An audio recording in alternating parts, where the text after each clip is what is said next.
안녕하세요. 공포학과 M교수입니다. 지금으로부터 약 20년 전에 공포 마니아들 사이에서 꽤나 유명했던 공포 실화가 하나 있습니다. 자신의 집에 귀신이 살고 그것도 2명의 남자 귀신이 살고 있다는 내용이었죠. 오늘 레전드 괴담 시간에는 주공 아파트에 이사를 왔던 한 사람의 끔찍한 공포 실화를 가져왔습니다. 다시 봐도 무서울 정도로 신박하고 재밌는 이야기입니다. 가시죠. 당시 제가 살던 곳은 10년 전만 해도 시골 깡촌이었습니다. 그때 이 지역이 새롭게 개발되면서 아파트라는 게 생겼는데 그곳이 바로 주공 아파트였습니다. 시골에 유일하게 아파트가 생기는 거였고 동네 산을 깎아서 아파트를 지었는데 동네에 흉흉한 소문이 돌기도 했습니다.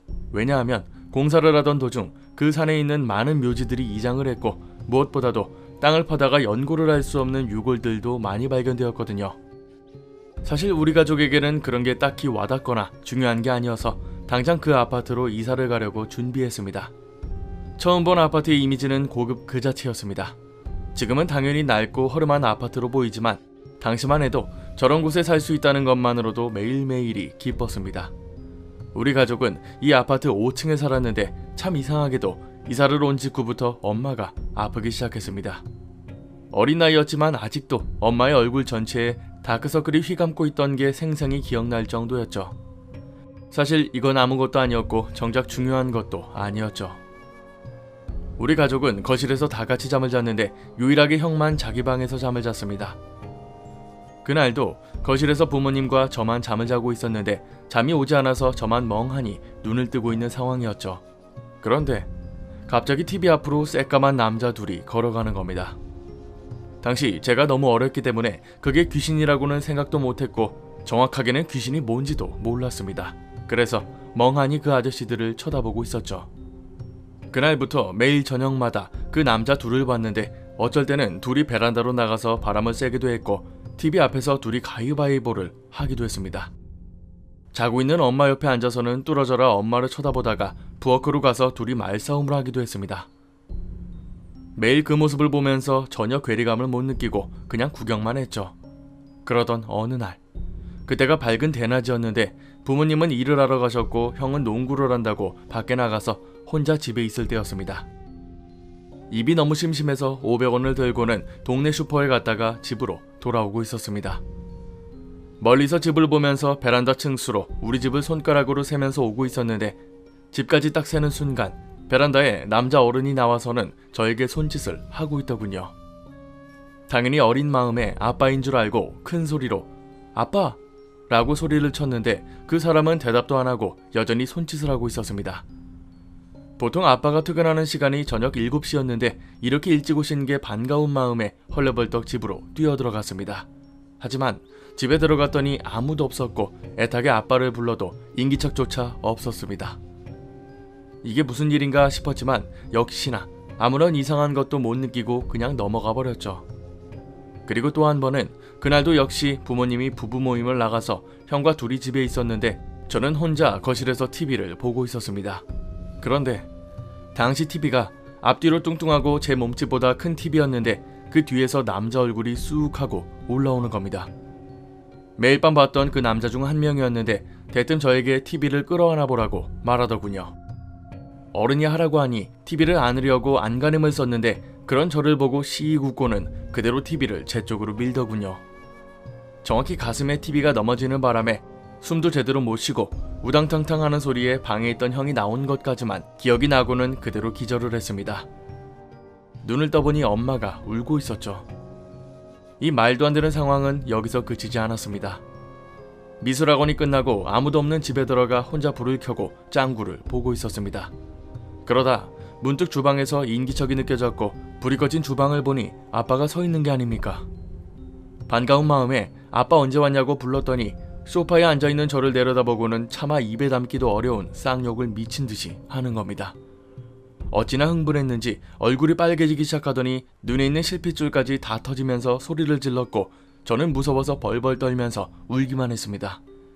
제가 7살이었는데 그때까지만 해도 그게 우리 아빠인 줄 알고 울고 있는데 주방을 보니 식탁 의자에 또 다른 남자가 앉아있더군요. 소파에 주저앉아서 울다가 그 자리에서 잠이 들었는데 저녁에 퇴근하고 온 엄마가 깨워서 그제서야 일어날 수 있었죠. 엄마를 보자마자 아빠한테 혼났다고 일렀는데 엄마만 퇴근했을 뿐 아빠는 퇴근도 하지 않은 시간이었습니다. 당시만 해도 제가 어렸기 때문에 그런 걸 저 혼자 보는 거라고 생각했는데 실상은 전혀 안 그랬습니다. 시간이 흘러 제가 어느 정도 말귀를 알아듣기 시작했을 때 엄마가 해준 이야기를 들으면서 귀신이라는 게 참 무섭다는 걸 여실히 느낄 수 있었습니다. 늦은 주말 저녁에 아빠는 낚시를 갔고 저는 거실, 형은 자기 방에서 자고 있어서 엄마 혼자 욕실에 물을 받아놓고 목욕을 하고 있었대요. 그때 시간이 새벽 3시쯤이었는데 한참을 목욕을 하던 도중 누군가 화장실 문을 쾅쾅 두들기더랍니다. 엄마는 저나 형이 화장실이 급해서 온 줄 알았는데 사실 저희 둘 다 화장실 문을 두들긴 적이 없었습니다. 배가 아프거나 오줌이 마려우면 벌컥 문을 열고 화장실에 들어왔기 때문에 문을 두들기는 건 말이 안 됐는데 문고리를 한 번 안 돌리더랍니다. 애들이 드디어 철이 들었나 싶어서 문을 열었지만 그 앞에는 아무도 없었죠. 애들을 불러도 아무런 기척이 없어서 다시 욕조로 들어가 앉은 순간 밖에서 남자들의 목소리가 들리더랍니다. 야, 목욕하네? 야, 봐봐. 목욕한다니까? 그러게. 목욕하네. 조용히 해라. 들리겠다. 야, 이미 들린 것 같은데? 보는 거 아니야? 그 둘이 이런 대화를 하면서 키득키득 웃는 소리가 다 들리더랍니다.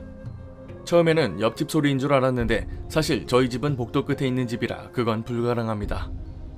엄마한테 이 이야기를 들으면서 제가 어렸을 때 봤던 그 남자들을 이야기했는데 까만 아저씨들을 많이 봤다고 말한 게 기억이 납니다. 하지만 이 남자 귀신들에게 시달린 건 저와 엄마만이 아니었습니다. 저희 형은 유독 이 집에서 가위에 많이 눌리고 심지어 몽유병도 앓았습니다.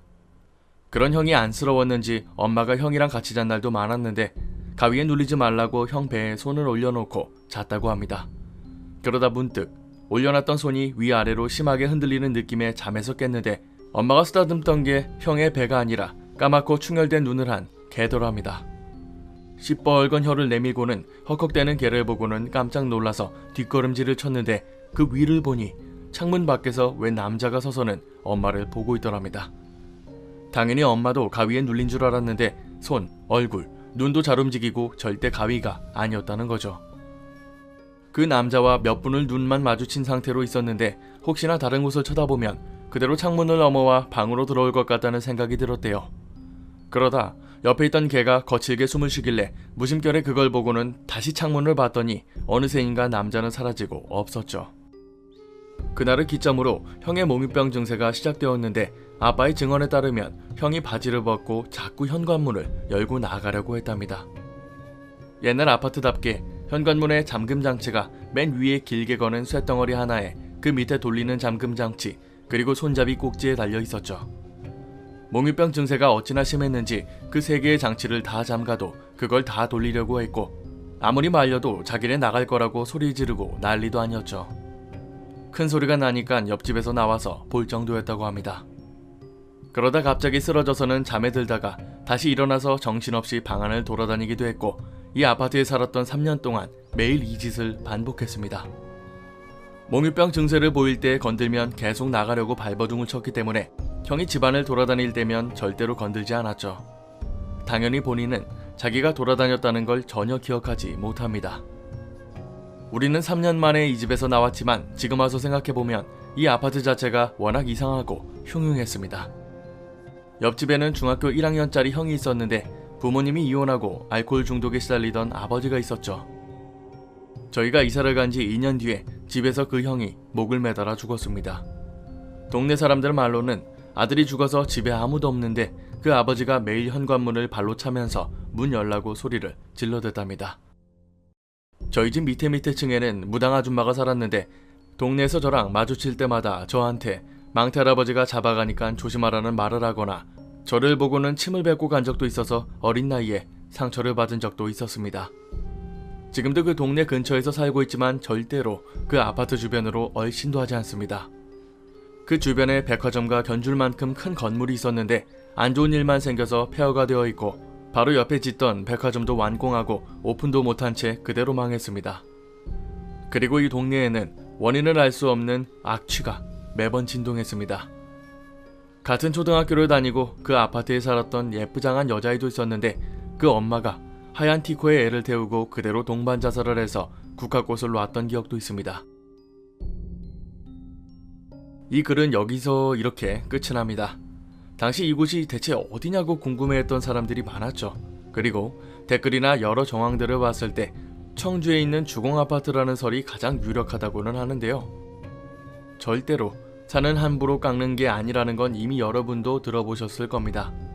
산신이 있기도 하지만 산을 지키는 신 외에도 그곳에 잠든 귀신들도 있습니다. 무턱대고 그걸 건들면 당연히 그 터에는 안 좋은 일이 생길 수밖에 없겠죠. 그렇기 때문에 공사 현장에서 제사를 지내는 관습이 지금까지도 이어지고 있는 거죠. 오늘 강의는 여기까지입니다. 재밌게 봐주셨다면 공포학과에 입학 부탁드립니다.